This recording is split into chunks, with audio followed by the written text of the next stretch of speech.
Hi ಎಲ್ಲರಿಗೂ ನಮಸ್ತೆ. ನಾನು ನಿಮ್ಮ ಆಶಾ ಚಂದ್ರ ಭಟ್. ಆಶಾ ನಳಪಾಕಕ್ಕೆ ನಿಮಗೆಲ್ಲರಿಗೂ ಸ್ವಾಗತ.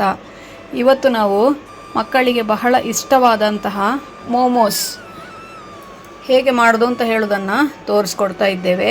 ಬನ್ನಿ ಸ್ನೇಹಿತರೆ, ಈಗ ಆರೋಗ್ಯಕರವಾದ ಮೋಮೋಸನ್ನು ಹೇಗೆ ಮಾಡೋದು ಅಂತೇಳಿ ನೋಡುವ. ನಾವಿವತ್ತು ಕಡಿಮೆ ಮೈದಾ ಉಪಯೋಗಿಸಿ ಜಾಸ್ತಿ ಗೋಧಿ ಹುಡಿ ಹಾಕಿ ಮಾಡ್ತಾ ಇದ್ದೇವೆ. ಮಕ್ಕಳ ಇಷ್ಟವಾದ ಮೋಮೋಸ್ ಮಾಡಲಿಕ್ಕೆ ನೋಡಿ, ಇವತ್ತು ನಾವು ಒಂದು ಸಣ್ಣ ಕೆಂಪು ಕ್ಯಾಬೇಜ್ ತಗೊಂಡಿದ್ದೇವೆ, ಹಾಗೆ ಒಂದು ಅರ್ಧ ಬಿಳಿ ಕ್ಯಾಬೇಜು, ಒಂದು 3 ಈರುಳ್ಳಿ, ಒಂದು ಸ್ವಲ್ಪ ಹೆಲ್ದಿಯಾಗಿ ಮಾಡುವ ಅಂತ ಹೇಳೋ ಉದ್ದೇಶದಿಂದ ಸ್ವಲ್ಪ ಬ್ರಾಕೊಲಿ ಹಾಕ್ತಾ ಇದ್ದೇವೆ, ಹಾಗೆ ಒಂದು ಸಣ್ಣ ಕ್ಯಾರೆಟು, ಶುಂಠಿ, ಹಾಗೆ ಖಾರಕ್ಕೆ ಎಷ್ಟು ಬೇಕೋ ಅಷ್ಟು ಹಸಿಮೆಣಸು. ಮೊದಲಿಗೆ ಈ ನೀರು ಬಿಡುವಂತಹ ತರಕಾರಿಗಳನ್ನು ಎಷ್ಟು ಸಣ್ಣಗಾಗ್ತದೆ ಅಷ್ಟು ಸಣ್ಣಗೆ ಚಾಪ್ ಮಾಡಿಕೊಳ್ಬೇಕು. ಚಾಪ್ ಮಾಡಿ ಅದಕ್ಕೆ ಸ್ವಲ್ಪ ಉಪ್ಪು ಹಾಕಿ ಅದರಿಂದ ನೀರು ತೆಗಿಬೇಕು. ಆಮೇಲೆ ಆಯಿತಷ್ಟೇ ನಮಗೆ ಮೋಮೋಸ್ ಮಾಡಲಿಕ್ಕೆ. ಮೊದಲಿಗೆ ಚಾಪರ್ಗೆ ಈರುಳ್ಳಿ ಹಾಕ್ಕೊಳ್ಳುವ. ಇದನ್ನು ಸಣ್ಣದಾಗಿ ಚಾಪ್ ಮಾಡಿಕೊಳ್ತೇನೆ. ಚಾಪ್ ಮಾಡಿದ ಎಲ್ಲ ತರಕಾರಿಗಳನ್ನು ಕೂಡ ಮೊದಲಿಗೆ ನೋಡಿ ನಾವೀಗ ಒಂದು ಬೌಲಿಗೆ ಹಾಕ್ಕೊಳ್ಳುವ. ಪರ್ಪಲ್ ಕ್ಯಾಬೇಜ್ ನೋಡಿ, ಕಟ್ ಮಾಡಿದಾಗ ಒಳಗೆ ಹೀಗಿರ್ತದೆ. ಇದು ಎಷ್ಟು ಚೆಂದ ಇದೆ ನೋಡಿ ಇದರ ಕಲರ್. ಇದು ಆ್ಯಂಟಿ ಆಕ್ಸಿಡೆಂಟಲ್ಲಿ ರಿಚ್ ಆಗಿದೆ. ಹಾಗೆ ಮಕ್ಕಳಿಗೆ ಕಲರ್ ಕಂಡ್ರೆ ಮಕ್ಕಳು ಕೂಡ ಇಷ್ಟಪಟ್ಟು ತಿಂತಾರೆ. ಆದರೆ ಮೋಮೋಸ್ ಸಾಧಾರಣವಾಗಿ ಎಲ್ಲ ಮಕ್ಕಳಿಗೆ ಕೂಡ ಇಷ್ಟ ಆಗ್ತದೆ. ಇದನ್ನು ಕೂಡ ಸಣ್ಣ ಸಣ್ಣದಾಗಿ ಕಟ್ ಮಾಡಿಕೊಂಡು ಚಾಪ್ ಮಾಡಿಕೊಳ್ಳುವ.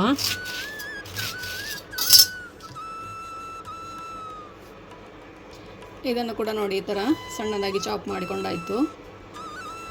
ಇದನ್ನು ಕೂಡ ಬೌಲಿಗೆ ಹಾಕ್ಕೊಳ್ಳುವ. ಈಗ ಇದಕ್ಕೆ ಬ್ರಾಕೊಲಿಯನ್ನು ಹಾಕ್ತಾ ಇದ್ದೇನೆ. ಈ ಥರ ಎಲ್ಲ ಮಾಡಿ ನೋಡಿ, ಮಕ್ಕಳಿಗೆ ಸುಲಭವಾಗಿ ನಾವು ತರಕಾರಿಗಳನ್ನು ತಿನ್ನಿಸ್ಬೋದು.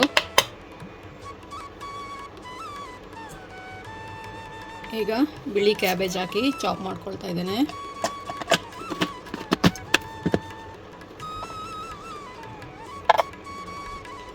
ಕ್ಯಾರೆಟ್ ಚಾಪ್ ಮಾಡಿಕೊಳ್ಳುವ.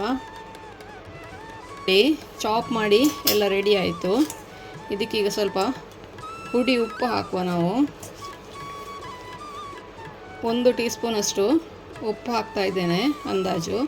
ಇದನ್ನು ಈಗ ಚೆನ್ನಾಗಿ ಮಿಕ್ಸ್ ಮಾಡಬೇಕು. ಮಿಕ್ಸ್ ಮಾಡಿ ಒಂದು 10ರಿಂದ 15 ನಿಮಿಷ ನಾವು ಹಾಗೆ ಬಿಡಬೇಕು. ಇದನ್ನು ಒಂದು ಸ್ವಲ್ಪ ಹೊತ್ತು ಹೆಚ್ಚು ಕಡಿಮೆ ಆದರೂ ತೊಂದರೆ ಏನಿಲ್ಲ.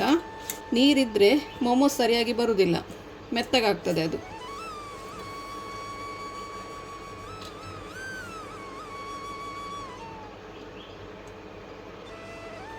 ನಾನು ಈಗಲೇ ಇದನ್ನು ಬಟ್ಟೆಗೆ ಹಾಕ್ಕೊಂಡಿದ್ದೇನೆ, ಮತ್ತೆ ಸುಲಭ ಆಗ್ತದೆ ಅಂತ ಹೇಳಿಕೊಂಡು ಇದನ್ನು ಈಗ ಪಾತ್ರೆಯಲ್ಲಿ ಹೀಗೆ ಇಡ್ತೇನೆ. ಒಂದು 5ರಿಂದ 10 ನಿಮಿಷ, 5 ನಿಮಿಷ ಇಟ್ಟರು ಸಾಕಾಗ್ತದೆ. ಮ್ಯಾಕ್ಸಿಮಮ್ ಅಂದರೆ ಒಂದು 10 ನಿಮಿಷ ಇಟ್ಟರು ಸಾಕು. ನೋಡಿ ಈ ಥರ ಬಟ್ಟೆಯಲ್ಲಿ ಕಟ್ಟಿ ಈ ಥರ ಇಟ್ಟು ಬಿಡ್ತೇನೆ ಈಗ. ಆಮೇಲೆ ಇದನ್ನು ಹಿಂಡಿ ತೆಗಿಬೇಕು. ಈಗಲೇ ಬರೋದಿಲ್ಲ, ಈಗ ಹಾಕಿದಷ್ಟೇ ಉಪ್ಪು. ಇನ್ನೊಂದು 5 ನಿಮಿಷ ಬಿಟ್ಟು ನೀರು ತೆಗೆಯುವ ಅದರಿಂದ. ಇದನ್ನು ಹೀಗೆ ಸಲಾಡ್ ಕೂಡ ಮಾಡ್ಬೋದು. ಇದೀಗ ಒಳ್ಳೆ ಹೆಲ್ದಿ ಸಲಾಡ್ ರೆಡಿ ಆಯಿತು. ಇದನ್ನು ಈಗ ಹಾಗೇ ಒಂದು ಒಗ್ಗರಣೆ ಮಾಡಿದರೆ ಊಟಕ್ಕೆ ಕೂಡ ಉಪಯೋಗಿಸಿಕೊಳ್ಬೋದು. ಡಯಟ್ ಫುಡ್ಡಲ್ಲಿ ಕೂಡ ಉಪಯೋಗಿಸಿಕೊಳ್ಬೋದು. ಇದಕ್ಕೆ ಹಸಿಮೆಣಸು ಹಾಗೂ ಶುಂಠಿ ನಾವಿನ್ನೂ ಹಾಕಲಿಲ್ಲ. ಹಸಿಮೆಣಸು ಈಗಲೇ ಹಾಕ್ಕೊಂಡ್ರೆ ಖಾರ ಬಿಟ್ಕೊಳ್ತದೆ. ಹಾಗೆ ಶುಂಠಿ ಈಗಲೇ ಹಾಕಿದರೆ ಕಹಿ ರುಚಿ ಬರ್ತದೆ. ಅದಕ್ಕೋಸ್ಕರ ಶುಂಠಿ, ಹಸಿಮೆಣಸು, ಕೊತ್ತಂಬರಿ ಸೊಪ್ಪು ಎಲ್ಲ ಆದಮೇಲೆ ಕೊನೆಗೆ ಸೇರಿಸ್ಕೊಳ್ಳಿ. ನಾನಿಲ್ಲಿ ಅರ್ಧ ಮೈದಾ ಅರ್ಧ ಗೋಧಿ ಹುಡಿ ತಗೊಂಡಿದ್ದೇನೆ. ಆಲ್ಮೋಸ್ಟ್ ಅಂದಾಜು 1 kg ಅಷ್ಟು ಹಿಟ್ಟಿದೆ ಇದರಲ್ಲಿ. ಈಗ ಮೈದಾ ಸೇರಿಸುವ ಉದ್ದೇಶ ಅಂದರೆ ನಾನು ಗೋಧಿಯಲ್ಲೇ ಮಾಡ್ಬೋದಿತ್ತು, ಆದರೆ ಮೈದಾ ಹಾಕೋ ಉದ್ದೇಶ ಅಂದರೆ ನಾವು ಅದರಲ್ಲಿ ಒಂದು ಹೊರಗಿನಿಂದ ಒಂದು ರ್ಯಾಪ್ ಮಾಡುವಂತಹ ಚಪಾತಿ ಥರ ಮಾಡ್ತೇವಲ್ವ, ಅದರಲ್ಲಿ ಅದು ಅಂಟು ನಿಲ್ಲಬೇಕು ಅಂತ ಆದರೆ ಮೈದಾ ಬೇಕೇ ಬೇಕು. ಗೋಧಿ ಹುಡಿಯಲ್ಲಿ ಅಷ್ಟು ಅಂಟು ನಿಲ್ಲುವುದಿಲ್ಲ. ಅದಕ್ಕೋಸ್ಕರ ನಾವು ಅರ್ಧ ಮೈದಾ ಅರ್ಧ ಗೋಧಿ ಹುಡಿ ಹಾಕ್ತಾ ಇದ್ದೇವೆ. ರುಚಿಗೆ ಬೇಕಾದಷ್ಟು ಉಪ್ಪು, 2 ಟೇಬಲ್ ಸ್ಪೂನಷ್ಟು ಎಣ್ಣೆ ಹಾಕ್ಕೊಳ್ತಾ ಇದ್ದೇನೆ.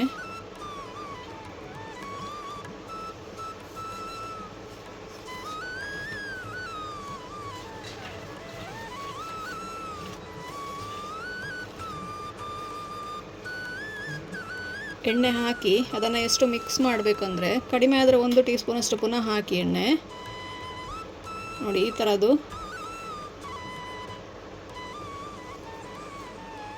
ಇನ್ನು ಇದಕ್ಕೆ ಎಷ್ಟು ನೀರು ಬೇಕೋ ಅಷ್ಟು ನೀರು ಹಾಕ್ಕೊಂಡು ಮೆತ್ತಗೆ ಹಿಟ್ಟು ಕಲಸಿಕೊಳ್ಬೇಕು. ಗಟ್ಟಿ ಬೇಡ, ಯಾಕೆಂದರೆ ನಮಗೆ ಅದನ್ನು ತೆಳ್ಳಗೆ ಲಟ್ಟಿಸಬೇಕು. ಹಾಗಾಗಿ ಎಷ್ಟು ಮೆತ್ತಗೆ ಸಾಧ್ಯವೋ ಅಷ್ಟು ಮೆತ್ತಗೆ, ಒಂದೇ ಸರ್ತಿ ನೀರು ಹಾಕ್ಕೊಳ್ಬೇಡಿ, ಸ್ವಲ್ಪ ಸ್ವಲ್ಪವೇ ನೀರು ಹಾಕ್ಕೊಂಡು ಅದನ್ನು ಮೆತ್ತಗೆ ಹಿಟ್ಟು ಕಲಸಿಕೊಳ್ಳುವ. ಚಪಾತಿ ಹಿಟ್ಟಿಗಿಂತ ಮೆತ್ತಗಿರಬೇಕು ಹಿಟ್ಟು.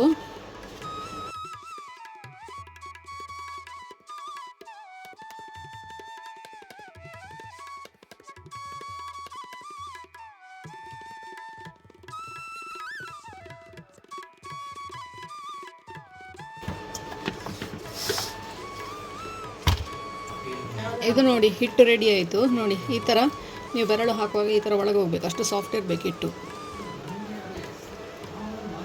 ಇದನ್ನು ಈಗ 15 ನಿಮಿಷ ಸರಿಯಾಗಿ ಮುಚ್ಚಿ ಒಣಗದ ಹಾಗೆ ಇಡಬೇಕು, ಹಿಟ್ಟು ನೆನೆಯಲಿಕ್ಕೋಸ್ಕರ.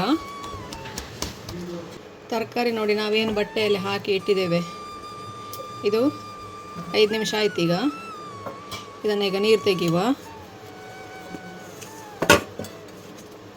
ಚೆನ್ನಾಗಿ ಹಿಂಡಿ ತೆಗಿಬೇಕು.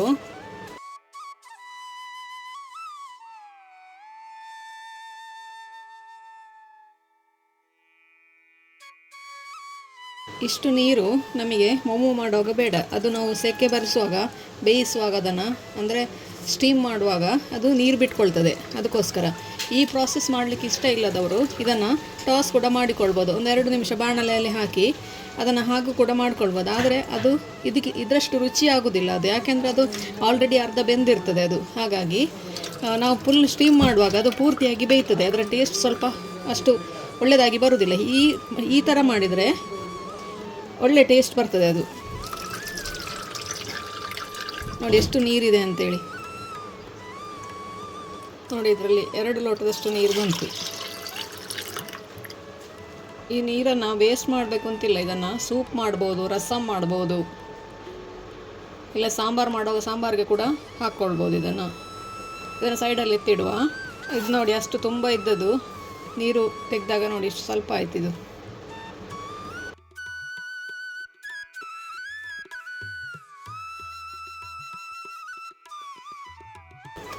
ನೋಡಿ ನಾವು ಕಟ್ ಮಾಡಿದಾಗ ಪಾತ್ರೆ ಫುಲ್ ಇತ್ತು. ಈಗ ನೋಡಿ ಇದು ಅರ್ಧ ಪಾತ್ರೆ ಆಯಿತು, ಅರ್ಧ ಪಾತ್ರದಷ್ಟು ನೀರೇ ಇರೋದು ಅದರಲ್ಲಿ. ಇನ್ನು ಇದಕ್ಕೀಗ ಚಾಪ್ ಮಾಡಿದಂತಹ ಕೊತ್ತಂಬರಿ ಸೊಪ್ಪು, 2 ಇಂಚಷ್ಟು ಶುಂಠಿ ತುರಿದು ಹಾಕ್ತಾ ಇದ್ದೇನೆ. ಶುಂಠಿಯನ್ನು ತುರಿದೇ ಹಾಕಿ, ಆವಾಗ ಅದಕ್ಕೆ ಒಳ್ಳೆ ಟೇಸ್ಟ್ ಬರ್ತದೆ.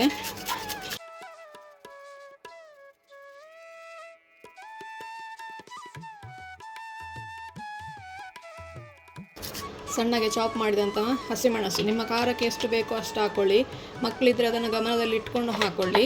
ಕೆಲವು ಹಸಿಮೆಣಸು ಖಾರ ಇರ್ತದೆ, ಕೆಲವು ಕಡಿಮೆ ಖಾರ ಇರ್ತದೆ. ಹಾಗಾಗಿ ಇದನ್ನು ಈಗೊಮ್ಮೆ ಚೆನ್ನಾಗಿ ಮಿಕ್ಸ್ ಮಾಡಿಕೊಳ್ಳುವ. ಈ ಪ್ರಾಸೆಸನ್ನು ನೀವು ಕೈಯಲ್ಲೇ ಮಾಡಿದರೆ ಒಳ್ಳೆಯದು, ಎಲ್ಲ ಕೂಡ ಸರಿಯಾಗಿ ಮಿಕ್ಸ್ ಆಗ್ತದೆ. ಯಾವುದೇ ಮಸಾಲೆ ಹುಡಿ ಆಗಲಿ ಏನೂ ಹಾಕೋದಿಲ್ಲ. ನಿಮಗೆ ರೋಡ್ ಸೈಡಲ್ಲಿ ತಿನ್ನುವಾಗ ಒಳ್ಳೆ ಟೇಸ್ಟ್ ಆಗ್ತದಲ್ಲ, ಅದಕ್ಕೊಂದು ಅಜಿನೋಮೋಟೊ ಹಾಕ್ತಾರೆ, ಅದನ್ನು ಈ ಟೈಮಲ್ಲಿ ಮಿಕ್ಸ್ ಮಾಡ್ತಾರೆ ಅದು ಕೊನೆಗೆ. ನಾವು ಅದನ್ನು ಹಾಕದೇ ಮಾಡಿ ತೋರಿಸ್ತಾ ಇದ್ದೇವೆ ಮನೆಯಲ್ಲಿ. ನಮ್ಮ ಹಿಟ್ಟು ನೋಡಿ ನೆನೆದು ರೆಡಿಯಾಗಿದೆ, 10 ನಿಮಿಷ ಆಯ್ತು. ಈಗ ಇನ್ನೊಮ್ಮೆ ಇದನ್ನು 1-2 ನಿಮಿಷ ನಾದಿಕೊಳ್ಳುವ.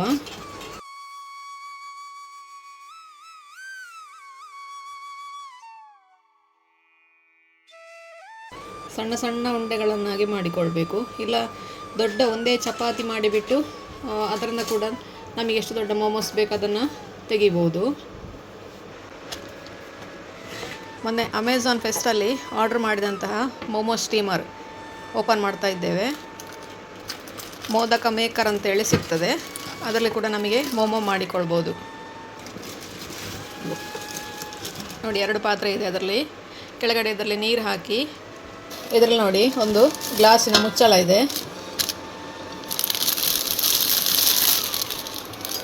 ನೋಡಿ ಈ ಥರ ತೂತಿರುವ ಪಾತ್ರೆ ಮೇಲ್ಗಡೆಯಿಂದ.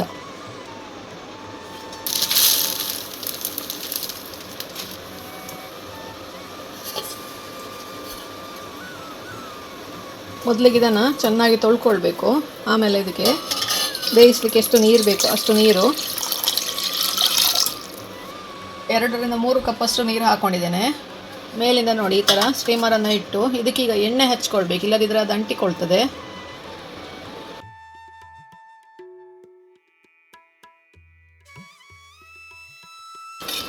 ಇದನ್ನು ನೋಡಿ, ಈ ಥರ ಸಣ್ಣ ಸಣ್ಣ ಉಂಡೆಗಳನ್ನಾಗಿ ಮಾಡಿಕೊಳ್ಳಿ. ಈ ಥರ ಮೈದಾದಲ್ಲಿ ಅದನ್ನು ಅದ್ದಿ ಎಷ್ಟು ತೆಳ್ಳಗೆ ಸಾಧ್ಯವೋ ಅಷ್ಟು ತೆಳ್ಳಗೆ ಲಟ್ಟಿಸ್ಕೊಳ್ಬೇಕು. ಪೇಪರ್ನಷ್ಟು ತೆಳ್ಳಗೆ ಬರಬೇಕದು.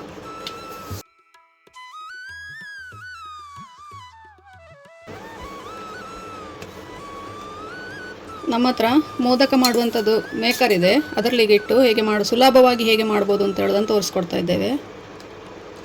ಮಧ್ಯದಲ್ಲಿ 1 ಸ್ಪೂನಷ್ಟು ಫಿಲ್ಲಿಂಗ್ ಹಾಕಿ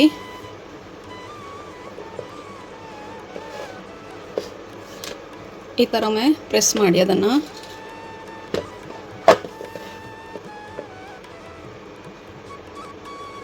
ನೋಡಿ, ಇದು ನಿಮಗೆ ಅತ್ಯಂತ ಸುಲಭವಾಗಿ ಮಾಡ್ಬೋದಾದಂತಹ ವಿಧಾನ ನೋಡಿ. ಇಲ್ಲದಿದ್ದರೆ ಮೋಮೋಸ್ ಅದನ್ನು ಕಟ್ಟೋದು ಅಂದರೆ ತಲೆನೋವಿನ ಕೆಲಸ. ಇದರಲ್ಲಿ ಇದು ಸುಲಭವಾಗಿ ಮಾಡ್ಬೋದಾದ ವಿಧಾನ. ಇದು ನೋಡಿ ಎಷ್ಟು ತೆಳ್ಳಗಿರಬೇಕು ಅಂತೇಳಿ. ತೆಳ್ಳಗೆ ಲಟ್ಟಿಸಿಕೊಂಡದ್ದು ಕೈಯಲ್ಲಿ. ಆಮೇಲೆ ಅಚ್ಚಿನ ಮೇಲೆ ಇಟ್ಟಿದ್ದೇನೆ. 1 ಸ್ಪೂನಷ್ಟು ಫಿಲ್ಲಿಂಗ್ ಹಾಕ್ತಾಯಿದ್ದೇನೆ. ಜಾಸ್ತಿ ಹಾಕಬೇಡಿ, ಅದು ಯಾಕೆ ಅಂದರೆ ಮಧ್ಯದಲ್ಲಿ ಮಾತ್ರ ಕೂತ್ಕೊಳ್ಬೇಕದು, ಅದಕ್ಕೋಸ್ಕರ.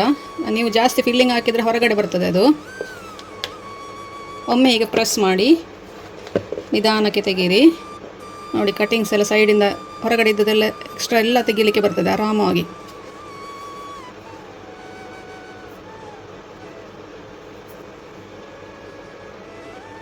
ನೋಡಿ ಎಷ್ಟು ಟೈಟಾಗಿ ಸೀಲ್ ಆಗ್ತದೆ ಅಂತೇಳಿ. ಇದು ತುಂಬ ಸುಲಭ ವಿಧಾನ.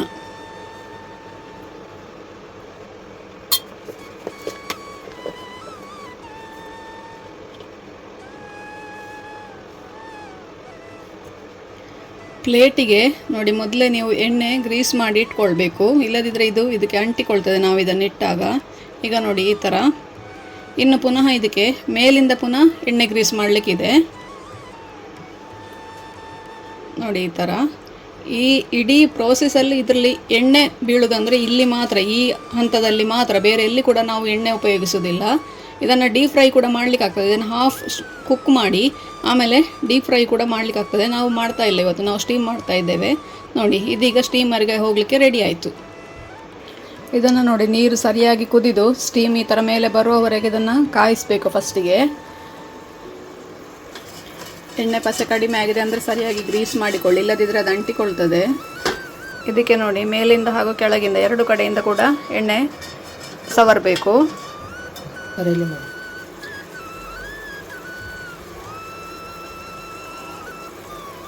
ಸ್ವಲ್ಪ ಗ್ಯಾಪ್ ಬಿಟ್ಟು ಇಡಿ.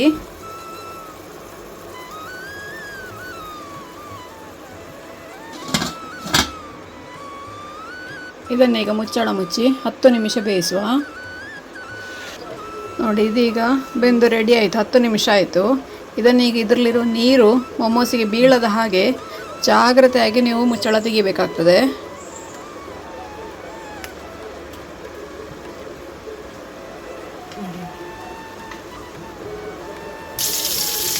ಈ ಥರ ನೋಡಿ ನಿಧಾನವಾಗಿ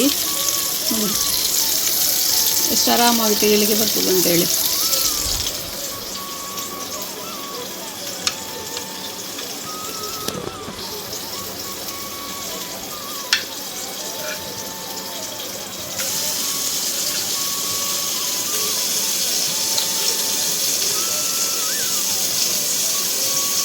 ನಮ್ಮ ಆರೋಗ್ಯಕರ ಮೋಮೋಸ್ ರೆಡಿ ಆಯಿತು. ನೀವು ಕೂಡ ಒಮ್ಮೆ ಟ್ರೈ ಮಾಡಿ ನೋಡಿ, ಹೇಗಾಯಿತು ಅಂತ ಕಮೆಂಟ್ ಮೂಲಕ ನಮಗೆ ತಿಳಿಸಿ. ಲೈಕ್ ಕೊಟ್ಟು ಶೇರ್ ಮಾಡಿ. ನೀವಿನ್ನೂ ನಮ್ಮ ಚಾನಲನ್ನು ಸಬ್ಸ್ಕ್ರೈಬ್ ಮಾಡ್ಕೊಳ್ಳಿಲ್ಲ, ಸಬ್ಸ್ಕ್ರೈಬ್ ಮಾಡಿಕೊಂಡು ಪಕ್ಕದಲ್ಲೇ ಇರುವ ಬೆಲ್ ಐಕಾನನ್ನು ಒತ್ತಿ ನಮ್ಮನ್ನು ಸಪೋರ್ಟ್ ಮಾಡಿ. ಮುಂದಿನ ವಿಡಿಯೋದಲ್ಲಿ ಹೊಸ ಅಡುಗೆಯೊಂದಿಗೆ, ಹೊಸ ರೆಸಿಪಿಯೊಂದಿಗೆ ಪುನಃ ನಿಮ್ಮನ್ನು ಭೇಟಿ ಆಗ್ತೇನೆ. ಧನ್ಯವಾದಗಳು.